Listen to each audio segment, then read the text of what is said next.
Jai Srimanarayana.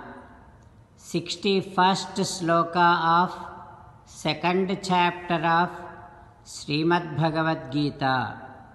Please repeat.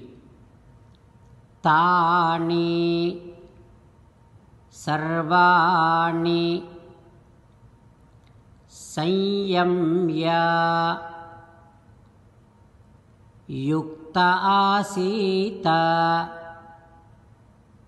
matparaha vasehi yasyendriyani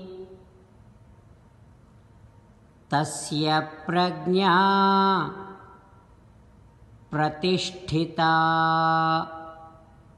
Om. Control your mind.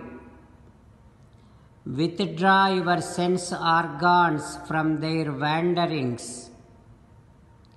Concentrate entire of your attention on Sri Krishna Paramatma.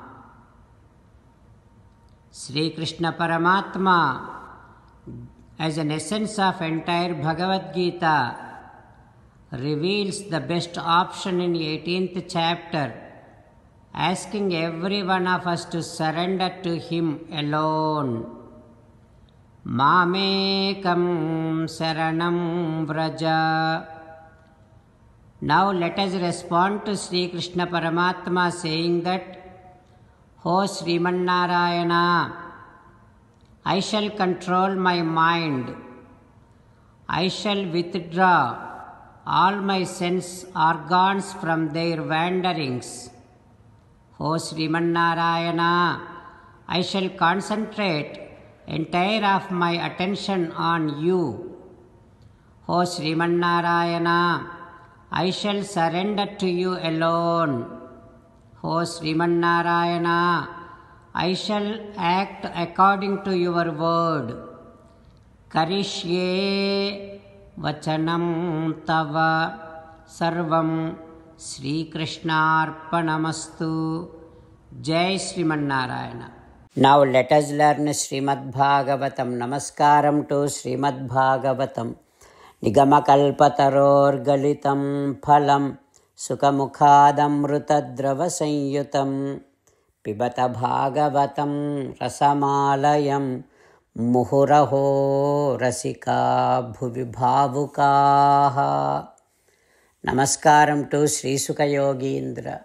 Yam pravrajantamanupeta krityam dvaipayano virahakatara ajuhava putreti tanmayataya taravobhineduhu tam sarvabhuta hrudayam munimanatosmi.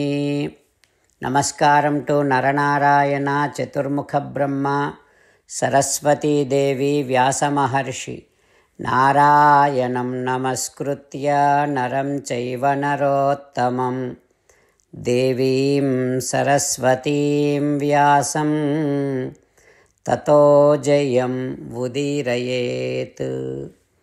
In Srimad Bhagavatam 9th Skandham, Suta Mahamuni giving his discourse to Saunaka and other Maharshis, saying that, O Maharshis, Sri Sukha Yogindra teaching Srimad Bhagavatam to Parikshin Narendra, saying that, O Parikshin Narendra, Ambarisha praying to Sudarshana Chakram like this, O Sudarshana, I do namaskaram to you.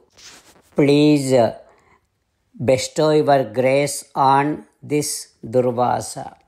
O Sudarshana, Tvam Dharmaha, Tvam Rutam, Satyam, Tvam Yajñokhila Yajña Bhuk, Tvam Lokapalaha, Sarvatma, Tvam Tejah Paurusham Param. You are the Dharmam, Satyam, Dhairyam, Yajñam, and Tejas and Paurusham. O Sudarshana, you are the one who preserves and protects all the dharmas and maryadas, rules and regulations.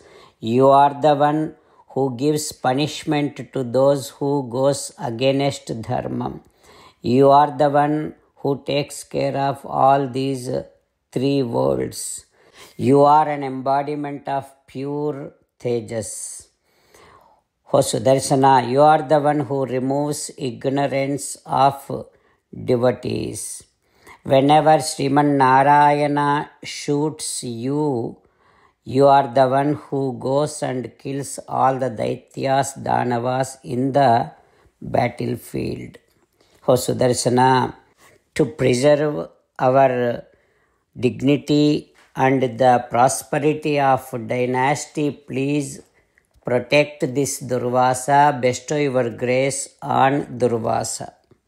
O Sudarshana, whatever the charities, whatever the yajnas that we have done, may all of them protect this Durvasa. Idino Bhagavan Pritaha Ekaha Sarvagunashrayaha. If Paramatma, who is an embodiment of all divine qualities, if he is pleased with my Aradhana, may that Paramatma protects this Durvasa. Like that, when Ambarisha prayed, immediately Sudarshana Chakram left Durvasa there and Sudarshana Chakram went away. What happens next, we will learn tomorrow. Om Shri Krishna Parabrahmane Namaha. Om Asmad Gurubhyo Namaha. Mukundamala. Krishna Rakshatu no Jagatraya Guruhu Krishnam Namasyamyaham. Krishnena Marasetravo Vinihataha. Krishnaya Tasmai Namaha. Krishnadeva Samuthitam Jagadidam. Krishnasya Dasosmyaham. Krishne Tishtati Visvametadakhilam. He Krishna Samrakshamam. Srimad Bhagavad Gita, 2nd chapter, 61st sloka.